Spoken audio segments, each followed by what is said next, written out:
Are we recording it? Yeah? Okay. Okay, good morning. I just want to go over the sponsorships. Our Talmud Torah sponsors for the month of Elul, Edom Faith Wolf and family, in memory of their beloved father, grandfather, and great-grandfather, Cyrus Wolf, Shalom ben Tzvi Hirsch. Sorry, 1 second. I have to just start the recording here. Okay, so in addition to that dedication, the Wolf family for Talmud Torah sponsor, we also have Yehuda and Bracha Buchwalter as sponsoring the Week of Learning in memory of Florette Buchwalter, whose yahrzeit is the 6th of Elul. We have a Week of Learning sponsorship by Barry and Rena Dubin as a mazel tov to Sophie and all of the suburban graduates leaving to study in Israel.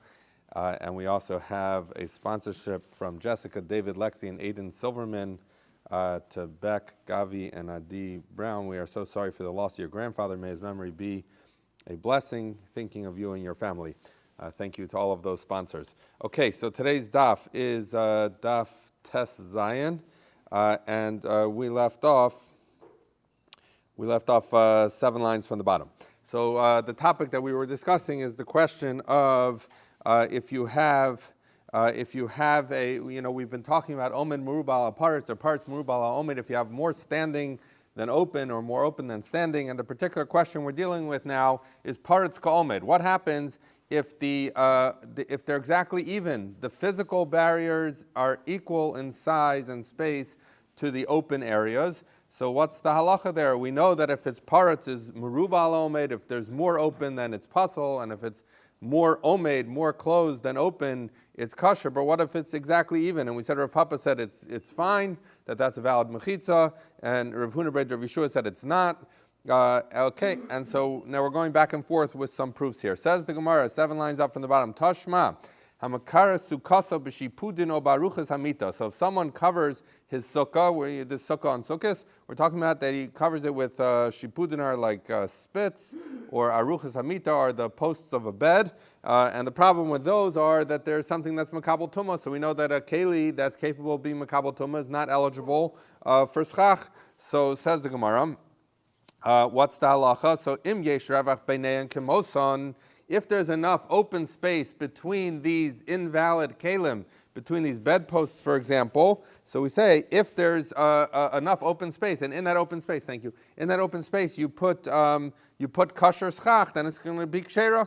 So that seems to be supporting. Because obviously the schach of a sukkah can, the halachas would apply similar to a mechitza. It's a question of when do you see things as passeling it. In this case, instead of being open space, it's invalid schach. So we see that as long as there's enough equal space to put kosher schach as there is for the pasel schach, it seems kosher. So that should tell us that the halach is like Rav Papa, that parets ka'omed, if it's even, then it's okay. So the Gemara says, no, hachav b'mayaskinan. This is the answer we're going to rely on a number of times here. What are we talking about here? Kishenichnes v'yotzei. That what it's saying is, when it says even, it doesn't really mean even. It means if you have these bedposts, let's say, and then there's enough space that you could put an equivalent number of bedposts easily, where you could put it in and take it out, right? But if you could do it easily, then that means that the open space that easily allows you to put an equal number is going to be a little bit bigger, because if it was exact, it would be very tight. You'd have to squeeze it in. And from the fact that you don't and can put it in easily, that's what it means by even, as Rashi says, and that makes sense because that he's let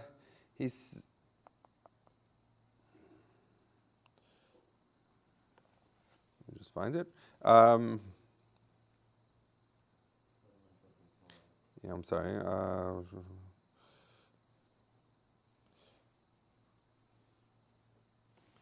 So he says, "Ein derech letzamtzem lekach." Rashi assumes, and we're going to see the question the Gemara asks in a minute, but that's not how people work. In other words, we don't generally get the exact same thing. When it says even, it means that you're able to put it in relatively easily. But if you're able to put it in easily, it means that actually the open space is a little more than the puzzle schach. So therefore, answers the Gemara, this is not a true case of paretz ka'omed, where the standing is equal to the open, or in this case, the puzzle schach is equal to the kasher schach. The truth is the kasher schach, because it's able to go in easily between the spits, is actually a little bit more than the puzzle schach, and so then you have a case of omed merubal aparetz, which is not a chiddush. So we're saying it's not a raya one way or another to this machlokas with Rav Papa. Ask the Gemara, but wait a second. So Rashi explained that's not the way to do it. It wasn't ein derech l'tzamtzim bekach, that's not how people do it. So it made sense to say that it's nechnas v'yotzei. But the Gemara asked, but wait a second.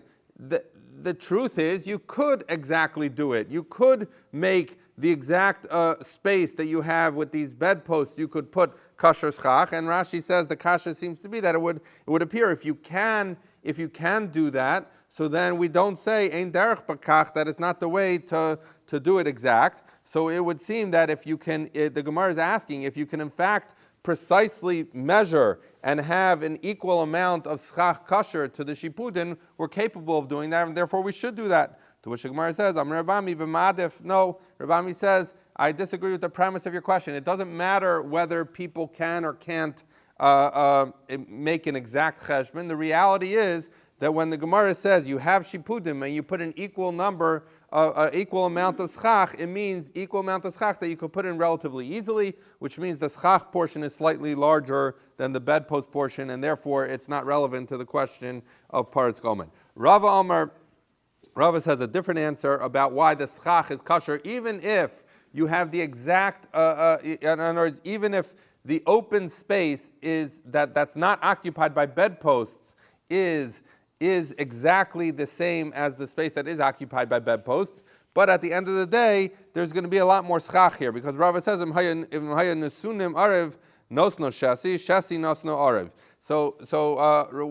Rava is saying is, when you're going to place the schach down, you're going to have, in other words, the schach has to rest on something. So as Rashi points out, it's going to rest on the Amar Rabami Masnisim below Tzimtzum El Madiv.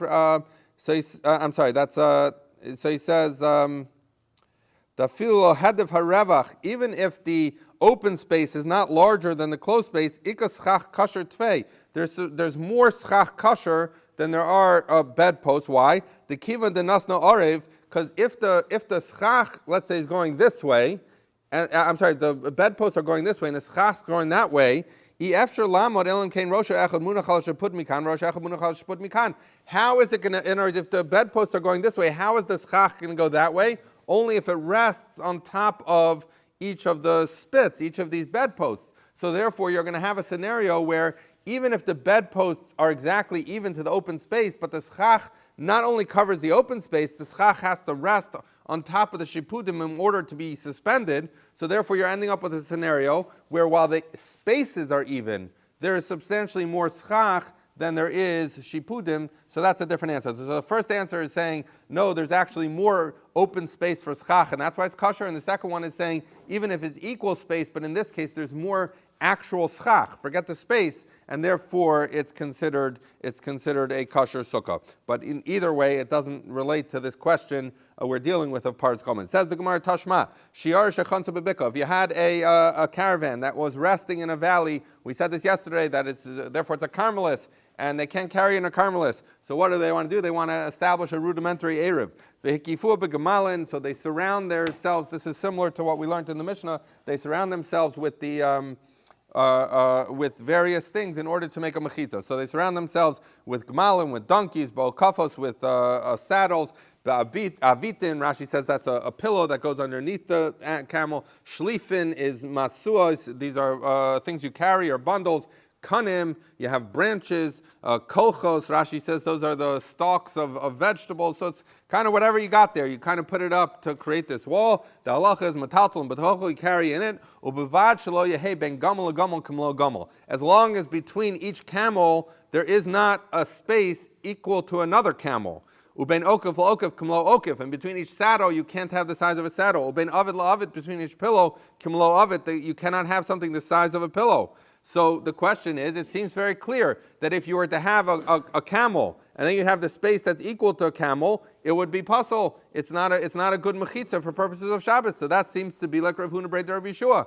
To which the Gemara answers, no, when it says you can't have the space for a camel next to a camel, it means you can't have space where a camel could easily go in, which would be berevach, where it would be the madif, where we're talking about the fact that it could easily go in. If it could easily go in, then it means you have to be careful that you don't have a scenario where the opening that another camel could go is slightly larger than the space occupied by your current camel that's creating the mechitza. But if in fact it would be exactly even, it would be okay. Says the Gemara, Tashma, 5 lines down on Tazayin Amud Aleph. Nimtzeis, so this is a halacha that we learn, as Shas points out in Tosefta and Klayim, and this is talking about the fact, as we talked about this a little bit ago, the idea that that Klayim, you can't plant different kinds of seeds together, and you can't plant Klaya Karim, you can't plant grain, let's say, in a vineyard. But the halacha is there needs to be a certain amount of distance. We've learned these halachas about how much distance and working area. But what happens if you have a wall? So the halacha is if you have a wall there, you can go right up to the wall, and it's not considered klayim. And one of the chidushim of the fact that the Torah looks at it, if the Torah says a mechitza is a wall, then it's a wall no matter what. And therefore, we're going to see later cases, and we've dealt with before, cases where it doesn't seem like a traditional wall, it's a halachic wall, but nonetheless it enables you to plant right up against this mechitza. So we're going to deal with a series of cases about mechitza. So says the Tosefta, we find that there are three measurements or three measurements that we have to make by mechitzas. So the first one is as follows. All of these should hopefully be familiar concepts to us at this point. Kol shu pachas mishlosha. Anytime that you have this open space is less than, where the filled space, the omeid, the actual physical things that comprise your mechitza are less than 3. So then, sarach shelo yehei bein zeh lezeh shlosha. Then you need to just make sure that the spaces between them are not greater than 3. Kedei shelo yizdaker hagdi bevas rosh. So that a gedi, a little goat, can't go in bevas rosh, head first, meaning to go through. So basically, what is this saying? This is saying as if your mechitza, your standing part, is less than gimel tvachim, no matter what size, it could be 1 tefach, it could be a half a tefach. If your standing space is less than 3 tvachim, so then you have to make sure that between each of those you don't have any more than 3 tvachim. Why? Because if you have a half a tefach here, and then you have 2.5 tefachim of open and a half a tefach of standing, you're fine. Even though you, in that scenario I just mentioned, you have 2.5 of open and you have half plus half of closed, which is 1 tefach closed, but it's fine because you have lavud. So lavud works, we treat it literally as if it's closed. So we don't count parrots, we don't count it as parrots if you're using lavud to close it. So it's basically saying, if you have omeid that's less than 3, you need to just make sure that you can apply lavud, up to 3, you're fine, even if the amudim are very thin, but as long as it's within 3 of the one next to it, so we say lavud. Continues the Tosafta, koshu gimel. Anytime you have an omeid, you have your mechitza that is 3 tvachim, umi gimel adalit, and anywhere up to 4, but not including 4, as Rashi says, ad v'lo ad b'chlal, anywhere from 3 to just under 4. So then we have to say as follows: Tzarech shelo yehei ben zeh lezeh kimlo'o. You have to make sure that there isn't between your boards that range between 3 and just under 4 cannot have open space that's equivalent to it. Kedei shelo yehei paretz ka'omed, so that it shouldn't appear like so you shouldn't have an equivalent amount of open space as you do closed space. Now, obviously, this is going to be the critical point initially in the Brisa. The Gemara is going to say, it seems to be saying that paretz ka'omed does not work, because it says you have to make sure you don't have paretz ka'omed. So we'll address that, but continues the Tosafta. V'yem haya paretz merubah ala omed, because if you would have paretz merubah ala omed, then af keneged ha'omed aser. Then what would happen? That once you have more parrots than omed, the whole mechitza is no good, right? So therefore, and that would or that therefore it would not close up. It would not close up the.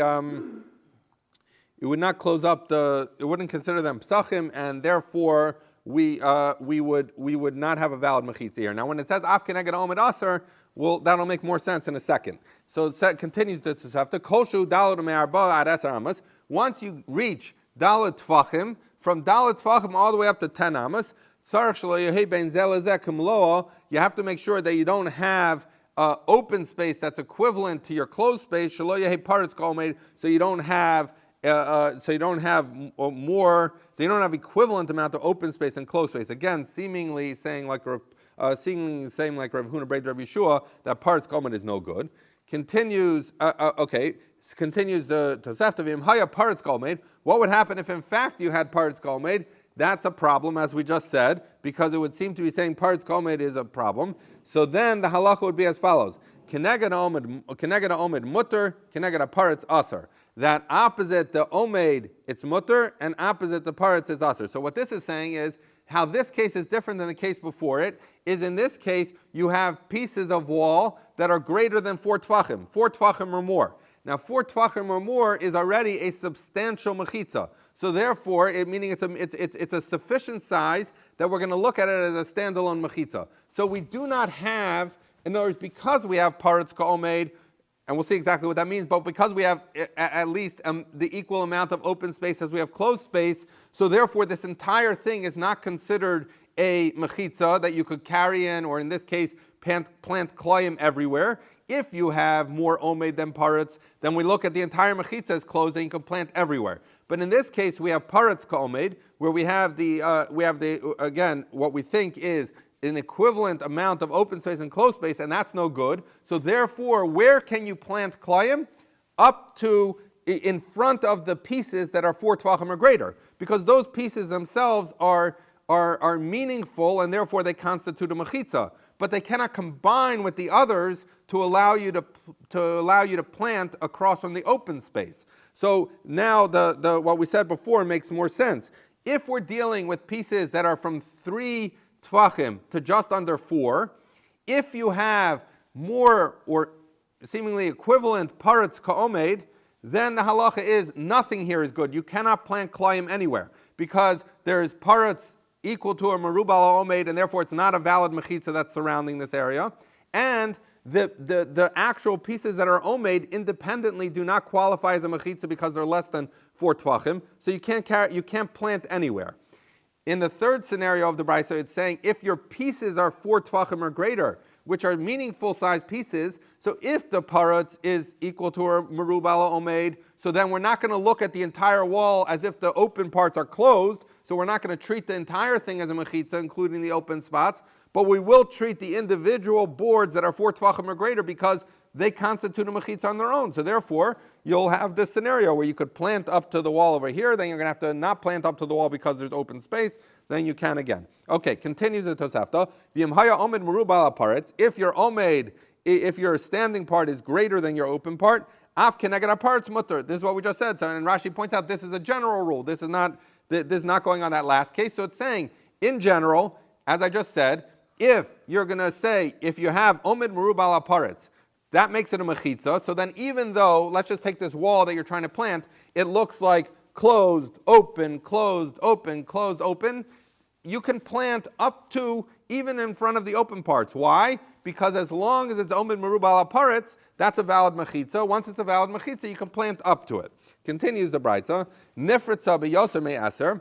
Let's say you do have omed merubal aparetz, so you have enough standing things, but one of the openings is 10 amos or more, aser, then it becomes aser again. Rashi learns that the whole thing becomes aser, but you see the Misar Shashas brings in Oz Hey, brings the Tosas Yishanim that says no, only the parts that are open, that are not keneged, the mechitzas. But whatever, the point is, continues the Tosefta, Hayisham Kanim Hadukranim. We actually dealt with this case a little bit ago. We learned it on Yud Aleph on Beis, that if you had these poles, Dukranim just means that they come to a they come to a point, so you could stick these posts into the ground relatively easy. So you put in these posts. You put a vine that's a twisted vine on top, right? So basically, we talked about this in Yud Aleph, that creates a tzuras HaPesach. So if you have, because what do you have? You have two poles, and you have a vine going across the top. So that's a tzuras HaPesach. So then even more than 10 is mutter. To us, that's not a tremendous chiddush because we've learned that in our Mishnah, although there was an opinion that said not to learn the Mishnah another way, but the way we learned the Mishnah was a tzuras HaPesach helps for greater than 10 amas. So that works for Klayim for sure. We talked about the fact whether it works for Shabbos, but the way our Mishnah, the way the Gersa we have in our Mishnah was that even for Shabbos it works, that as long as you have a tzuras HaPesach, that it's considered a closed mechitza even greater than 10 amas, and therefore you would be able to plant in this scenario all the way up to the wall, including the open area where the tzuras HaPesach is, because the tzuras HaPesach is considered a halachic mechitza. This is the case I was telling you before. If you have a very large opening here and you only have two small poles, nonetheless, we're treating that you could plant right up to the edge, and even though the plantings will come very close to each other, because since halachically there's a mechitza, we treat that for purposes of klayim as being two separate fields. Okay, so that's the conclusion of the Tosefta, and now we're going to analyze it. As soon as I find my place. Okay, so says the Gemara, Ketani Mihas Reisha. We learned.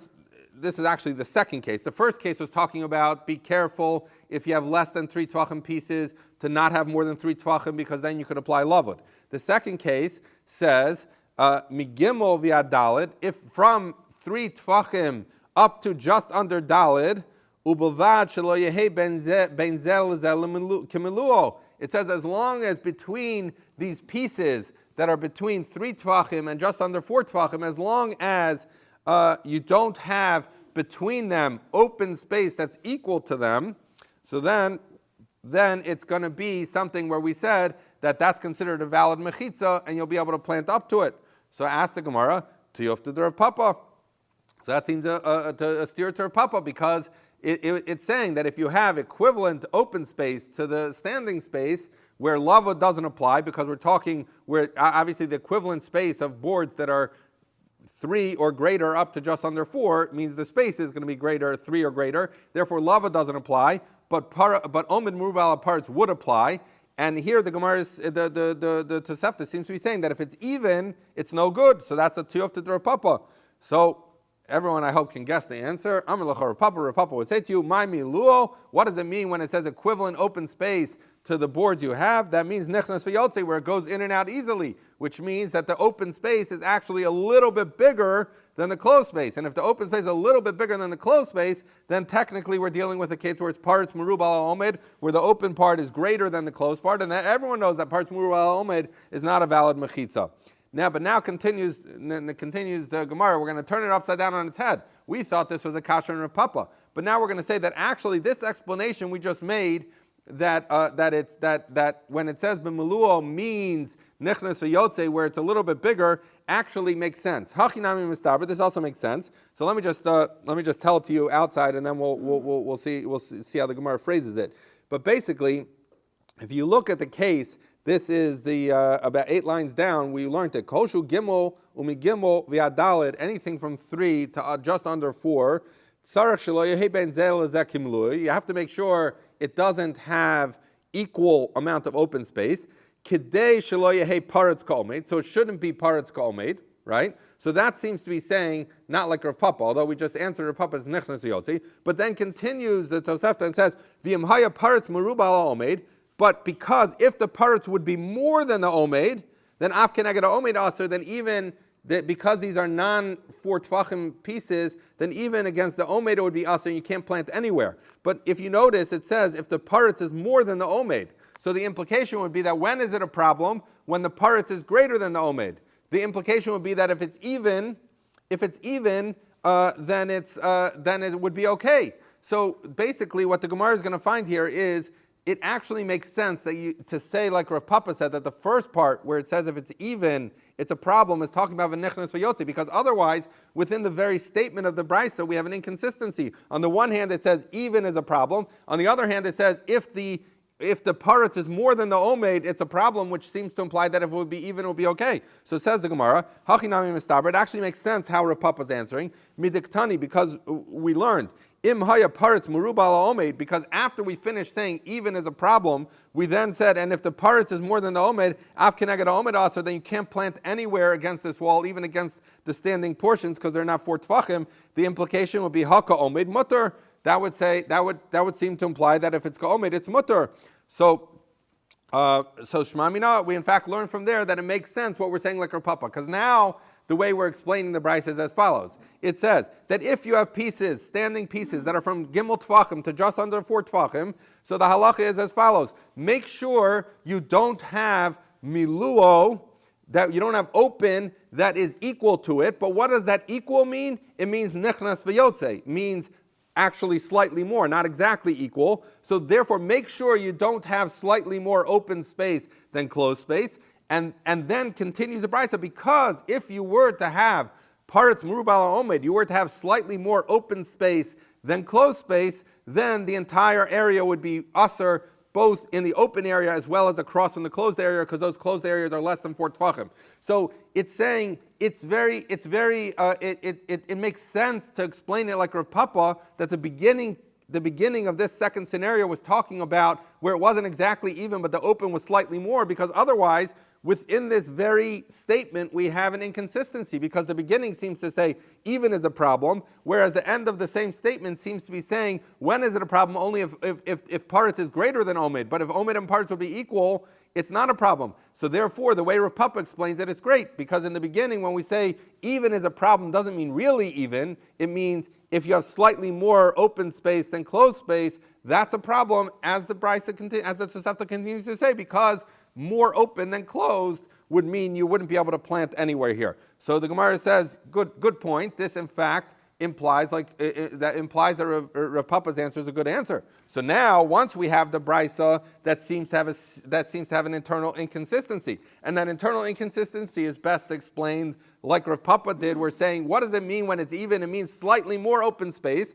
So lei matavet yofta de Rav Huna breder of Yeshua. So now let's turn it upside down and say, well, now this brayso, once it's been explained by Rav Papa, seems to support Rav Papa, and we said that the internal logic of it seems to support Rav Papa. So let's say that this Tosefta is a kasha on Rav Huna breder of Yeshua, who says that even is a problem, and we're saying here that even is a problem only if even means a little bit more open. So Rav Huna breder of Yeshua would tell you, Amalacha, he says, what, you think this Tosefta is so good for you? Ula taimech, according to you, Ema Seifa, let's look at the end of the Tosefta, or the part, actually, it's the first thing that's said after the 3 cases, which said, in Haya Omed Merubal Aparetz, that if you have a scenario, this is a general mechitza halacha, that if the standing part is greater than the open part, af keneged aparetz mutter. So then the entire wall, we said, is a mechitza, even the open parts, because you have omed merubal aparetz. But that's saying that when do we look at this as a valid mechitza? Only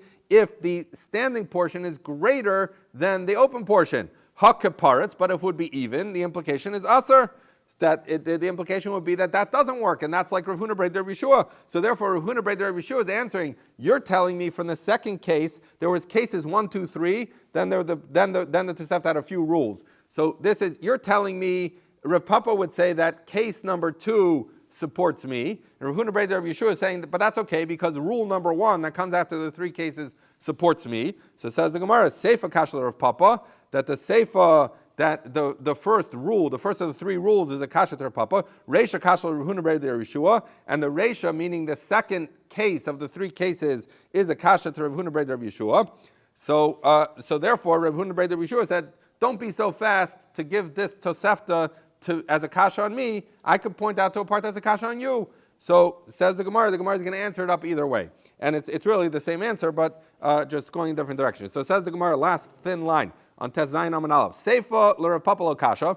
So the fact that at the end that it said that if it's omed merubal aparetz, that it's mutter, even keneged aparetz, and that implies even is a problem. He says that's not precise. I did the Tana Reisha aparetz merubal omed. Since we needed to learn the Reisha to say paretz merubal omed, because that was his explanation of the case. When we said if it's even, it's a problem, meant if it's slightly more. So therefore, he needed the Reisha to say the case we're talking about is parts merubal omed. So once he used that language, parts merubal omed, so then Tana Seifa, when we were learning the Seifa, we said omed merubal aparetz, but really what it meant is whether it's omed merubal aparetz or even omed kip paretz, either way, it's going to be okay. So Rav Papa would tell you that the Reisha was precise, the one that supported him, and the Seifa, the first of the three rules, was phrased a little imprecisely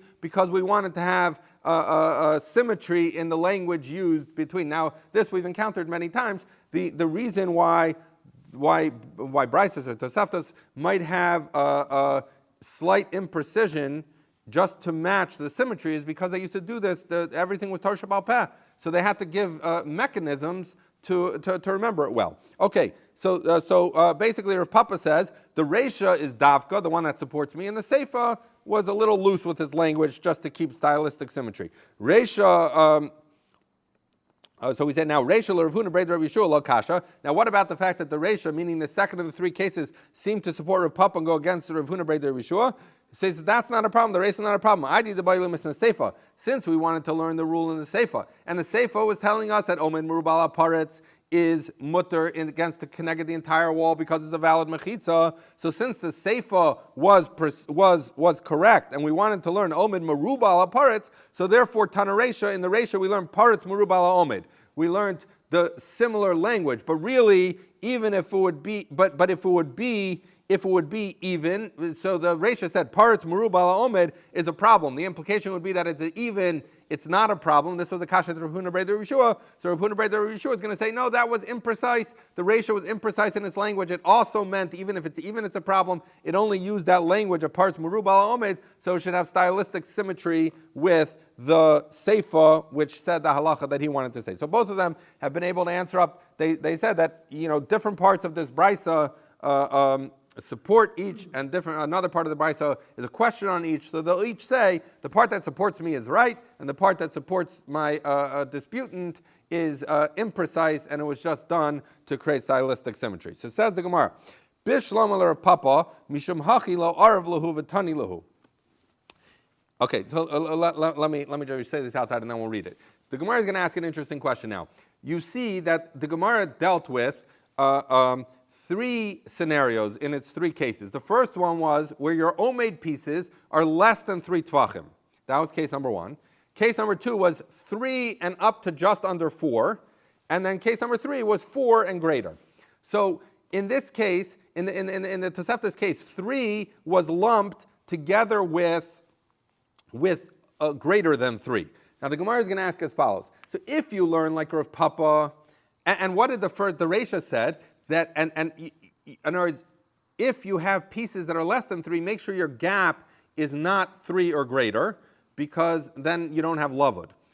So what he's saying is now as follows. According to Rav Papa, it makes sense why 3 gets lumped with greater than 3. Because the Reish is telling you less than 3, make sure you don't get up to 3, because 3 would be a problem.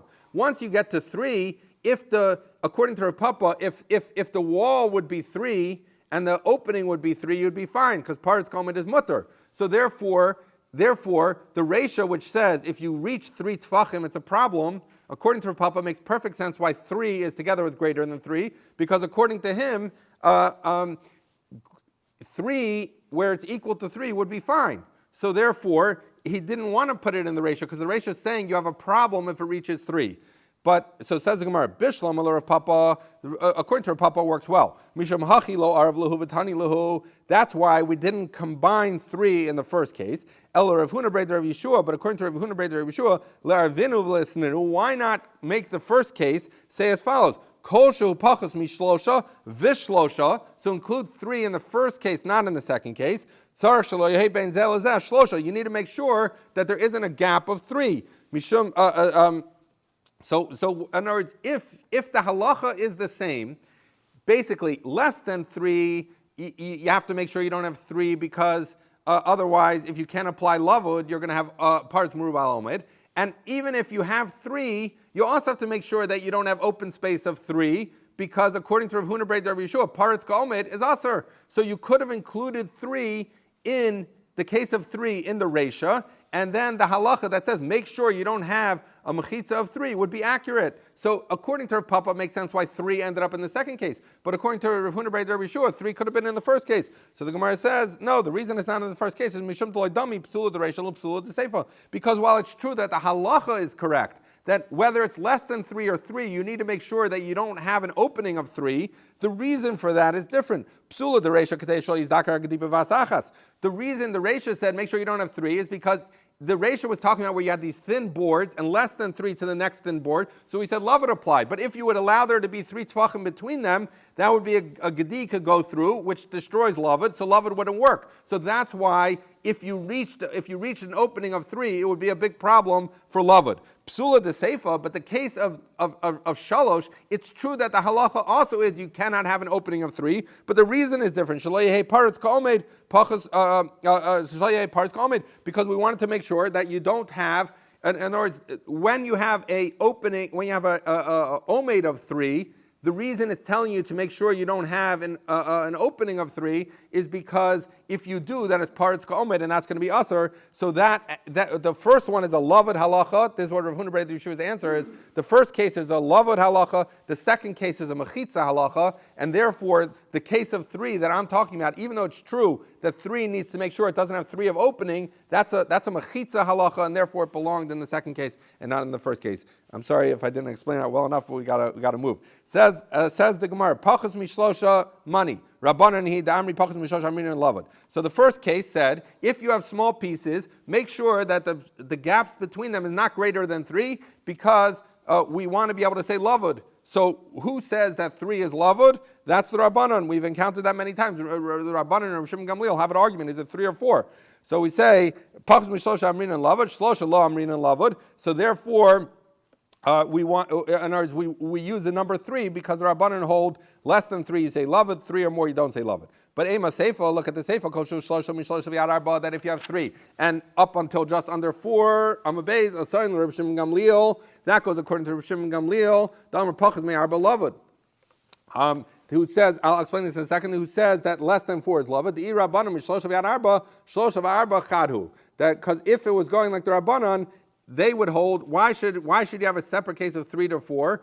3 and 4 are the same. What's going on here? So the Reisha, which said, be careful, you don't have a gap of 3 tvachim, was because the Rabbanan, because lavud we only say less than 3.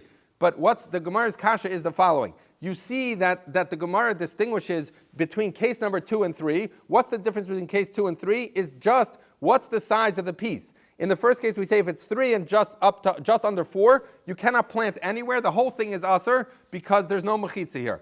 If it's 4, but it's still parts merubal omed, so then you can plant across from the pieces that are 4, but not across from the pieces that are open, right? So the only distinction was less than 4 is not chashuv considered a mechitza. More than 4 or more is considered a mechitza. So therefore, there's a distinction in halacha. Ask the Gemara, who is it that would say that there's a difference between less than 4 and 4 in terms of being a mechitza? That's Rav Shimon Gamliel, because the Rabbanan would say that the important number is between less than 3 and 3.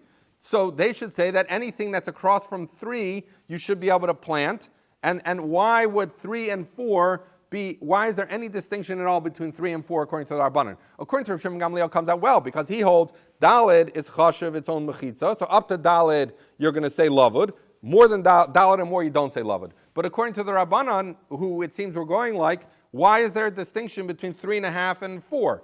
They're both chashuv, because once you cross 3, you go out of the category of lavud and you're into the category of mechitza. So the Gemara says it seems that there's an inconsistency here. The Reisha is the Rabbanan and the Sefer is Rav Shimon Gamliel. So the Gemara says, Amar Abayim the Reisha Rabbanan Sefer Nami Rabbanan. No, they're both going according to the Rabbanan. Umod Rabbanan the Chod L'Mishra Kenegdo Iya Makam Arba Chashav Lo Chashav. So he's saying you're thinking that the Rabbanan hold that once it leaves the category of lavud, meaning once it hits 3 and there's no more lavud, it's automatically now a makom chashuv that its own mechitza. Says the Gemara, says Abaya, no, it's those are two different halachas. Lavud goes up to 3. It's halacha l'Moshe Sinai.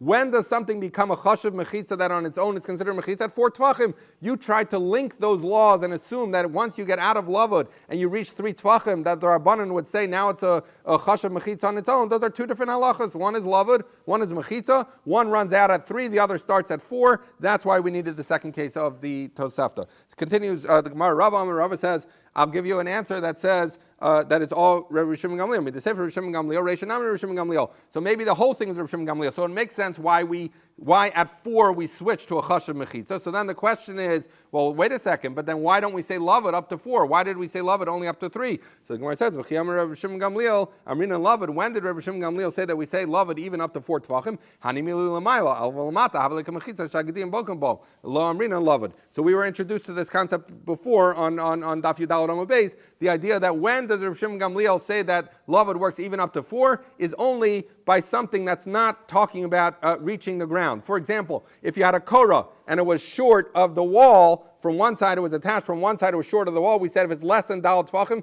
that's okay, because we're not worried about gediyim, the korah is up 10 tvachim or 5 amas, whatever it is, so we're not worried about a gedi walking through, but going through on the ground, to go from a point 4 tvachim and down to say lavud, even though theoretically lavud should work, Rabbi Shimon Gamliel agrees that we don't say lavud going down, because since gediyim can go through, it destroys the ability to say lavud. And so therefore, the case we're dealing with here is if we leave gaps. In other words, so the question was, why did we say lavud? We have to make sure to keep the gaps less than 3. Why not less than 4? Because we're going to say, if it's less than 4, even though lavud should apply according to Rabbi Shimon Gamliel, the fact that gediyim can just walk through destroys lavud. So therefore, we're saying the entire thing is Rabbi Shimon Gamliel. And that's why a mechitza becomes a makul chashav on its own only when it's 4 tvachim. But, so then why doesn't lavud work up to 4 tvachim? Because Rabbi Shimon Gamliel agrees that if we're dealing in a scenario where gediyim could walk through, we only say up to 3. So the whole thing is Rabbi Shimon Gamliel. Says the Gemara. Tashma, first wide line. Defanas halalu, we had this case also before. Defanas halalu sherubim sachin l'chalonos mutter. So we said if you had walls that are primarily composed of doors and windows, so what does that mean? That means it's parrots. It would seem to say that has a lot of opening, a lot of parrots. So we say it's mutter. So that says, and it's rubam psachin chalonos. So that tells us the majority of it is open. The majority is parrots. It says mutter. And continues, ubovad sheyehei omid murubal parrots, as long as the omid is more than the parrots. So the Gemara says, Sheruban salkodaitach. How could it be? These are contradictory statements. You say if you have majority windows and doors, which means majority parrots, we say it's mutter. But then we say as long as you don't have more parrots than omid, in which case it will be aser. So which is it? So the Gemara says, Ella, you have to read it. Sheriba behem psachin chalonos. It has a lot of windows and doors. Mutter, it's okay if you have a lot of openings in a wall, but ubavad sheyehei omid murubal parrots. As long as you have more standing part than open part. So it says lots of open parts are fine. We can still have a mechitza and we'll consider them psachim as long as the omed is more than the parrots. But says the Gemara, if it says as long as the omed is more than the parrots, that implies hakka parrots. But if the omed would be equal to the parrots, we would say aser. So the implication of that is that it's aser tiyufta der papa.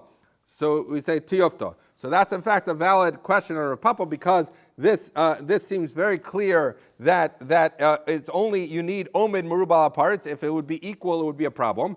And continues the Gemara, Rav Papa, but the halacha follows Rav Papa. So ask the Gemara, as we dealt with this before the other day with the Bryce of Reb Chia. It says tiyofta v'helchasa. You just finished telling me that you have a proof against Rav Papa. Now you're saying the halacha follows him. The Gemara says in mishum dedakim asnis and kavatek, because our Mishnah implies like him. Now this is actually interesting, because yesterday we learned the Gemara. The Gemara asked the kasha from our Mishnah.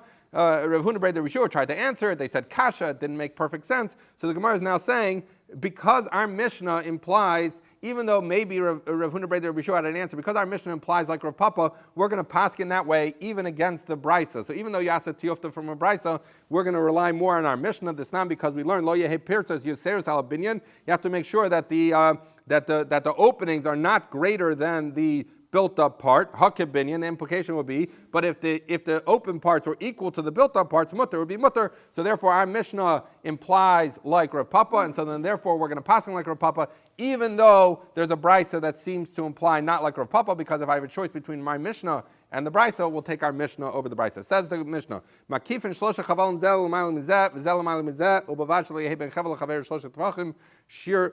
I'm sorry. Okay, so what we're dealing with here is as follows. So I think she sent out the pictures. Thank you. So this is picture number 118. So the basic idea here is with 3 ropes, you can pretty much create a mechitza. What do? You stick up poles, and you stick the bottom rope slightly above the ground, just under 3 tvachim. Then you do the next one just under 3 tvachim, and the next one just under 3 tvachim. So basically what you have is you have 3 panels of lavud, and it should add up to 10 tvachim. Now obviously, if I just told you less than 3 plus less than 3 plus less than 3, means a little less than 9. So we're not at 10 yet. So that's what the Mishnah says. So the ropes need to add up in the aggregate to a little bit more than a tefach. So you have a little less than 9 tefachim of lavud, and you have 1 tefach and a little bit of rope. And so in the aggregate, you end up with a mechitza. All you needed is 3 ropes and some poles, and you have a valid mechitza. Continues the Gemara, Makifim b'kanim. Similarly, this was talking about horizontal lavud. Now we're going to talk about vertical lavud. You could surround your camp with poles, branches, that as long as you don't have more than 3 tvachim between each of these poles, that would be okay. So that's the case that we're dealing with. It doesn't show it in the picture book. Okay, fine. But in other words, that's basically a vertical version. If you have a pole, as long as the next one is less than 3 tvachim, you can create a mechitza by just putting poles that are spaced less than 3 tvachim from each other. So now, with respect to who was it said? So we're going to read the Mishnah, but then the Gemara is going to change what this means. B'shiara dibru. So Dibra Rabbi Yehuda. Rabbi Yehuda says, when do we allow people to rely on this kind of kula? Is only when we're dealing with a caravan, but not when we're dealing with an individual person or two. A caravan is 3 or more. The Chum say, lo dibra b'shiara el b'hova. No, they call it a shiara because that's typically who would create these kind of mechitzas, because they're traveling on the way and they need to make a makeshift mechitza, so it's easy for them to use poles and some ropes. But even if an individual is doing it, it would also be fine. Then that's the second opinion. So Rabbi Yehuda says only works with the shiara. Chaim says it works by both. Now a third opinion. Rabbi Yehuda says, look, at the end of the day, the way we're going to initially understand this is at the end of the day, this is going horizontal or it's going vertical, but it's not doing both. That's not a valid mechitza. Either one. You could either have vertical or you could either have horizontal or vertical. The Gemara is tomorrow, Emir Hashem is going to deal with what's the difference between the 2 versions of the Chachamim. But in any event, we have this machlokas. Hopefully today we'll get to the point to discuss it, although I'm not optimistic. Okay, says the Gemara, Amar Rav Huna, Amar Rav Hamnuna, Amar Rav. Rav Hamnuna said in the name of Rav, Hare Amru, they said, Omed Merubal Aparetz B'Shasi Have Omed. So they said that if you have Omed Merubal Aparetz, that is going this way, vertical, that's Omed. So everyone we've encountered that many times. So in fact we had that in the Mishnah where it said if you put the okif apart from each other, as long as it's within 3. If you put the okif there, that as long as it's omid merubal aparetz, or maybe even like Rav Papa omid kip paretz, that works vertically. But by Rav Hamnuna ba'arev mai, what would be the halacha? Now again, we know for sure that lavud works from like horizontally, from the bottom up. We just did a case of it in our Mishnah. From the bottom to the first rope is lavud, from the second rope is lavud, from the third rope is lavud. But the question here is to follow the question of omid merubal aparetz. Are we going to apply those same rules if the gap is in a horizontal opening? Why should that be any different? Because when it's vertical, we say that those openings in the wall that look like this, those are psachim, those are doors. But if you have a wall and then there's an opening in the middle, that's not a pesach. So maybe the halacha is not the same. So that's what Rav Hamnuna is asking. So the Gemara says, Amar Baya, come here from our Mishnah. Tashma, hear from as follows. Our Mishnah said, Shir chavalim v'ovin yasar tefach shehei hakol asar tefachim. He said you needed to create a scenario. If you wanted to create an Eruv with 3 ropes and some poles, you needed to have ropes that added up to a little bit more than a tefach.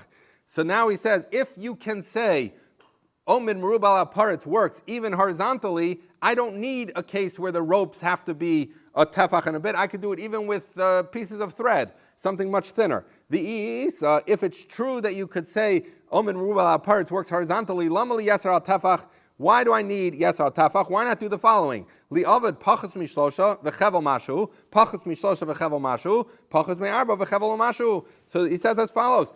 If you say Omid Merubal Aparetz works horizontally, why do I need the case where it's 3, 3, and 3, and then the ropes need to add up to a fair amount? Why not say it's 3, 3, and 4? So the 2 3s become lavud. So now you have just under 6 tfachim of omed, and then you're going to have an opening of 4. So granted, lavud won't work, but at that point it's 6 to 4. There's more omed than paretz. So why not say it? So he says from the fact that our Mishnah doesn't say it would seem to imply that Omed Merubal Aparetz does not work with a horizontal opening. So the Gemara says, V'tizbra, you think that makes sense? Hai pachas me'arba, heichi mukim le. If you're telling me that our Mishnah could have done that, explain to me exactly where you were going to put that opening of Dalet. He says as follows, if you're going to say that it's going to be, and this is picture 119, if you're going to say that from the floor to the first rope is just under 4 tvachim, then 3, the problem is, that's a case of more than from the floor to the impediment, which is the rope, is going to be just under 4 tvachim, but Gedim are going to be able to go under that, and we know that doesn't work. The mechitzas don't work if Gedim can go through it. Okay, so we can't put the opening of 4 on the bottom. Maybe we should put the opening of 4 on the top, which is picture 120. So then the problem is,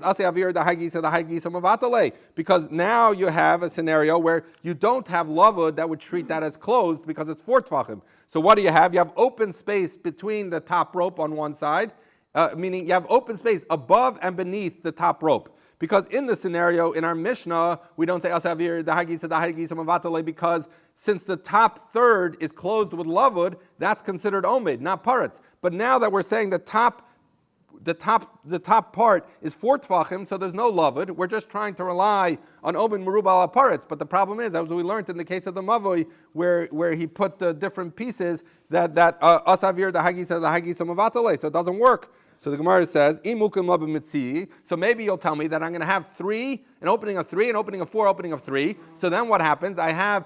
It's as if it's omed for the bottom 3 and omed for the top 3.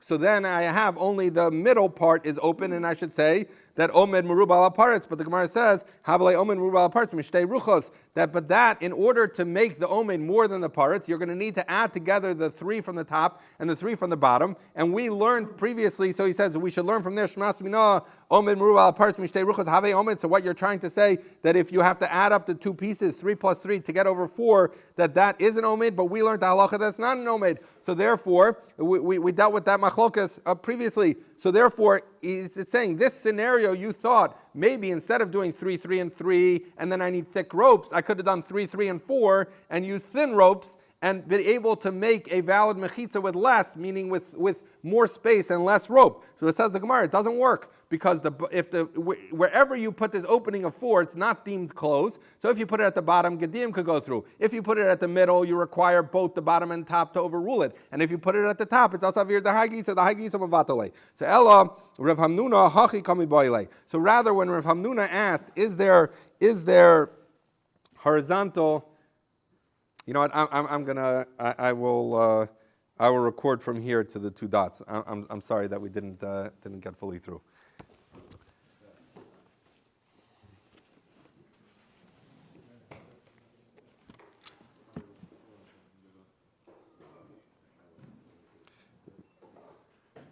By the way, the Rav should be back tomorrow.